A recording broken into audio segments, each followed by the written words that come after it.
እኔ አሁን በ80 ቀኔ ነው ክርስትና የተነሳሁት። ወንድ ልጅ በ40 ቀኑ ክርስትና ይነሳል፣ አንገቱ ላይ ማህተብ ይደረጋል። ይሄ ነገር አሁን ለምሳሌ እኔ ዝም ብዬ ከራሴ ጋር ብዙ ሰው ጠይቅ ያልተመለሰልኝ ጥያቄ ነው ይሄ ነገር ማለት ነው።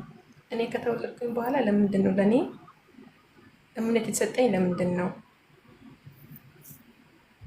የሚል ጥያቄ ተፈጥሮብኛል፣ ግን መልሱን አላገኘሁኝም እውነት ለመናገር።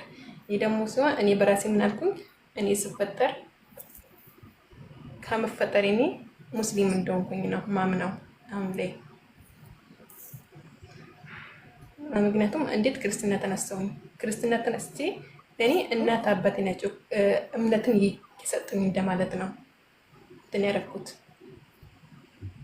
በራሴና ይህን ነገር ለእኔ ክርስቲያን ካለ በመልስልኝ ይህን ጥያቄ እፈልጋለሁ እንድመለስ። እኔ በ80 ቀኔ ለምንድን ክርስትና የተነሳሁት? ወንድ ልጅም በ40 ቀኑ ክርስትና የምነሳው ለምንድን ነው የሚለውን ለማወቅ እፈልጋለሁ መጀመሪያ። በጣም ይገርማል። ይህን ቃል ወላሂ ለአዚም አምላካችን አላህ እና ነቢ ሰለላሁ ዐለይሂ ወሰለም ተናግረዋል። አምላክ አላህ በቁርአን ላይ እኔ ሰዎችን ሁሉ ስፈጥር ሙስሊም አድርጌ ነው የፈጠርኳቸው ብሎ ተናገረ። ሐዲስ አልቁድሲም ላይ እኔ ሰዎችን ሁሉ ስፈጥር በእኔ አማኝ እንደሆኑና ሙስሊም አድርጌ ነው የፈጠርኳቸው አለ። ነቢ ሰለላሁ ዐለይሂ ወሰለም እንዳሉ ነገር ግን ወላጆቻቸው ወዳሉበት እምነት ይቀይሯቸዋል፣ ክርስቲያንም ከሆኑ ወደ ክርስትና ያስጠምቋቸዋል አሉ። አይሁድም ከሆኑ ወደ አይሁድ፣ ሁሉም ወዳለበት ይቀይሯቸዋል ልጆቻቸው ይሆናሉ። አሁን ማስረጃቸው ልንገራችሁ። يقول الله سبحانه وتعالى في سورة النور فأقم وجهك للدين حنيفا فطرة الله التي فطر الناس عليها لا تبديل لخلق الله ذلك الدين القيم ولكن أكثر الناس لا يعلمون. محمد هو فأقم وجهك للدين حنيفا سوت ويكاله بوالا لقد تتيوا هايمانوت بيتشا الإسلام بيتشا فيتاችሁ هنا زروانا ለምን ቀጥሎ ብላለ እኔ ሰዎችን ሁሉ ስፈጥራቸው ጊዜ የፈጠርኩባቸው ሃይማኖት ሲሆን አለ የተፈጥሮ ሃይማኖታችሁ ነው ብሎ አላህ በቁርአን ላይ ይገልጸዋል። ሰዎች ሁሉ ሲፈጠሩ ሙስሊም ሆነው እንደተፈጠሩ ይገልጻል። ከዚያ ነብያችን ሰለላሁ ዐለይሂ ወሰለም ሐዲስ ላይ ምን አሉ? ማ ሚን መውሉድን ኢላ ወዩውለዱ ዐለል ፊጥራ አሉ ፈአበዋሁ ዩሐውዳኒሂ አው ዩነስራኒሂ አው ዩመጅሳኒሂ አሉ። ማንም የሚወለድ ህፃን ልጅ ሙስሊም ተደርጎ እንጂ አይወለድም አሉ። ከዚያም በኋላ ግን ወላጆቹ ወይ ወደ አይሁድነት ወይ ወደ ክርስቲያንነት ወይንም ወዳሉበት እምነት ይቀይሩታል እንጂ ብለው ተናገሩ። ስለዚህ አምላክ አላህ ሱብሓነሁ ወተዓላ ሰዎችን ሁሉ ሲፈጥር በእርሱ መንገድ ላይ አድርጎ ነው የፈጠራቸው። በሌላ ቦታ ሐዲስ አልቁድሲ ላይ አላህ ምን ይላል? ኢኒ ኸለቅቱ ዒባዲ ሁነፋ ፈጅተነትሁም ሸያጢን ይላል። እኔ ባሮችን ሙስሊም አድርጌ ነው በቀጥተኛ መንገድ ላይ የፈጠርኳቸው፣ ነገር ግን ከዛ በኋላ ሰይጣናቶች አዘነበሯቸው እንጂ እያለ አጠመሟቸው እንጂ እያለ ይናገራል። እሱ ታሪካዊ ኤቪደንስ አለው ለዛ ወንድምዬ። እኛ ታሪክ ሳይሆን የአምላክ ቃል ነው የምንከተለው። አትሊስት ታሪካዊ ኤቪደንስ የመጣ ሙስሊም ናቸው። እኔ አሁን ስወለድ ሙስሊም የሆንኩበት በምንድን ነው? እስኪ ለምሳሌ እኮ አሁን ይህን እኮ ነው ቅድም ያልኩህ እኮ ክርስትና መጥቶ ካረጋገጠ በኋላ ክራይስት መጥቶ ተቀባይነት ካገኘ በኋላ መጥቶ ሙስሊም ነው ሁሉም ብትለኝ እኔ እንዴት ችግር የለውም። እኛ ስናወራ ጊዜ በማስረጃ እናወራለን። ገብቶሃል አይደለ? አንተ ማስረጃ አለኝ የምትል ከሆነ አቅርብ። ያው ልጅቱ እንዳውም እየጠየቀች ነው፣ ክርስቲያኖች መልሱልኝ እያለች ነው። አንድ ሰው ክርስትና ከመነሳቱ በፊት ምን ነበር የሚባለው? መልስ፣ እምነቱ ምን ነበር አለው? መልስ ስለዚህ መጽሐፍ ቅዱስ መልስላት። ጥያቄዋ ምንድን? አንደኛ እሱ አይ ቲንክ ኦርቶዶክስ ናት፣ እኔ ጴንጤ ነኝ። የሚያገናኘን ነገር ያለን አይመስለኝም። ፈርስት ኦፍ ኦል ስለ ጥምቀት እያወራች ሊሆን ይችላል እሷ። እኔ በ40 ቀን በ80 ቀን የሚገባኝ ነገር የለም በዚህ ጉዳይ ላይ። እኔ ክርስቶስ ተከታይ ነኝ። ለማንኛውም ክርስቲያን ሆንከው መቼ ነው? አንተ ክርስቲያን ሆንከው መቼ ነው? ክርስቶስን የተከተልኩለት እንጂ ከዚያ በፊት ልጅ እያለህ ክርስቲያን አልነበርክ። ያነ ገና ፋይንድ እያደረኩት ነው ያለሁት። አላቅም ምንም ነገር ያዘጋኩ። አሁን ለምሳሌ እሷን ለምሳሌ ስለ ጥምቀት እያወራች ሊሆን ይችላል። ጥምቀት ማለት ስለ ጥምቀቱም ችግር የለውም። በጥምቀት አትደበቀ። የብሬን ነው ቁም ነገር። በጥምቀትን ተወውና አንድ ሰው ሲወለድ በምን ሃይማኖት ላይ እንደተወለደ ያስተምራል መጽሐፍ ቅዱስ አለው ማስረጃ። ያላ ክርስቲያን ሆናችሁ እንደተወለዳችሁ የሚያሳይ ካለ አሳዩ።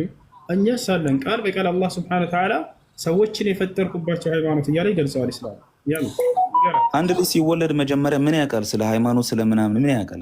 አንድ ልጅ ተወለደ እስከ መጽሐፍ ቅዱስ ላይ ያለ ወይ ተናግሯል ወይ? ይሄ ነገር ጥያቄና እንትኔን እንትን ታደርጉታላችሁ። አይ ዶንት ኖ ልንግባባ አልቻልንም። እኔ ለምሳሌ እኔ እንደውም ይኸውልህ አንድ እውነት ልንገር። እኔ አሁን 20 ምናምን ዓመት 25 ምናምን ዓመቴ ነው ክርስትና ራሱ በትክክል የገባኝ 2 ዓመት ይኸው ገና አላውቅም። አሁን መቼ ነው ክርስቲያን ሆንከው? ገባ መቼ ነው ክርስቲያን ሆንከው? እኔ ስወለድም ጀስት ፋሚሊዎቼ ክርስቲያን ስለነበሩ ክርስቲያን ነበርኩት። ነገር ግን በትክክል መቼ ነው ክርስቶስን መከተል የጀመርኩት የሚለው ላይ ነው ጥያቄው። አሁን አንተ ከቤተሰብ ያገኘሁት ሃይማኖት ነው እያለ ነው። አያችሁ፣ ትክክል። አሁን ጥያቄያችን ምንም ትክክል የለም መጽሐፍ ቅዱስ ላይ ምኑ አንዴ ጥያቄ ያለኝ ከሱ ጋር። እሺ ጠይቂ እስቲ። ሚኪ ስለ ጥምቀት አይደለም የሚያወሩት እዚህ ጋር። ለምሳሌ ጴንጤም ቢሆን ራሱ ምን መሰለህ ትልቅ ከሆንክ በኋላ ልክ እንደ ኦርቶዶክስ በ80 እና በ40 ቀንም ባይሆንም ራሱ ትልቅ ከሆንክ በኋላ ጥምቀት ተብለህ ትጠመቃላችሁ ጴንጦች ማለት ነው። ያ አይደል? አንተውን እዚህ ጋር ያልከው ምንድነው? እኔ አልተጠመቅኩም ነው ያልከው። ስለ ጥምቀት አላውቅም። ስለዚህ እኔ እሷን አያገናኝም። ኖ አልተጠመቅኩትም ሳይሆን ነው አልተጠመቅኩትም። በ40 ቀን ነው። ቆይ አይደለም። አሁን ለምሳሌ የኔ በኦርቶዶክስ በኩል ማለት ነው ይሰማኝ ነው? አዎ እየሰማሁሽ ነው።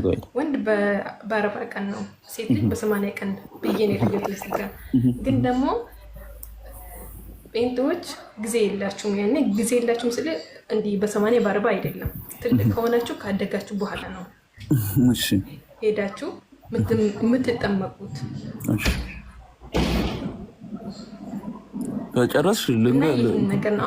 አንተም በዚህ እስከምትጠመቅ ድረስ ሃይማኖት ያንተ ምንድን ነው? እኛ ለምሳሌ ስወለድ ከተወለድኩኝ እኔ ስወለድ ሙስሊም ሆኜ ነው አሁን ሊገባኝ ለእኔ ማለት ነው እንጂ ክርስቲያንም ጴንጤም አይደለሁም። ምንድን ነው ኦርቶዶክስም አይደለሁኝም። ሙስሊም መሆኔ ነው አሁን የገባኝ። ምክንያቱም እንዴት ነው ካደግክ በኋላ ምንድን ነው ኤቪደንስሽ? ምንድን ነው ያለ ማለትሽ? ማለት ኤቪደንስ ምን አይነት ተጨባጭ የሆነ ማስረጃ ምን አለሽ? ያንን ለማለትሽ ነው። ሰው ህንድ ሀገር ብትወለጅ ስለ እስልምና ባታውቂ ምን ልትሆኚ? ማስረጃችሁን እኮ ነው ያጣሁት እኔ እኮ ማስረጃ ውስጥ በ80 ቀንሽ እና በ40 ቀንሽ የተረጨሽው ለዚህ ነው እየጠመቅነው ለዚህ ነው በልና ማስረጃ አንስጠኝ። እኔ አላውቅም ስለ ክርስትና ላውራሽ። እሺ ክርስቲያንም ሆነ ለምንድን ነው የምትረጨው ካደግ በኋላ? እኔ ኦኬ ጉድ ስለመጠመቅ ነው የምታወሪኝ? ለመጠመቅ ነው። እሺ እኛ ጋር ጴንጤዎች ጋር ስትመጪ በጴንጤ ቤተሰብ ውስጥ ልታድጊ ትችላለሽ። አንቺ አላውቅም ባትሆኝም ብትሆኝም እኔ ያደግኩት በጴንጤ ቤተሰብ ውስጥ አይደለ? ከፋሚሊዎች አሉ በሶስቱም ፋሚሊ። እሺ ህፃን እያለሁትኝ ሳንዴይ ስኩል ምናምን እንትን ይሉኛል ማለት ያሳድጉኛል ነው በትምህርቱ በምኑ ኦራይት። አሁን ደህንነት የሚባል ትምህርት አለ። እድሜያችን 14 15 16 ሲሞላ ይሄ ልጅ ለአቅመ ማወቅ ደርሷል፣ ለአቅመ ማወቅ ደርሳለች ሴት ተብላ ትማራለች። ደህንነት ምንድን ነው? ደህንነት ሲባል ስለ ክርስቶስ መቼ ነው የተጠመቀው? 30 ምናምን አለ ዮሐንስ አጠመቀው አይደለ? አንድ ክርስቲያን እምነቱን አውቆ ነው መጠመቅ። ገባሽ?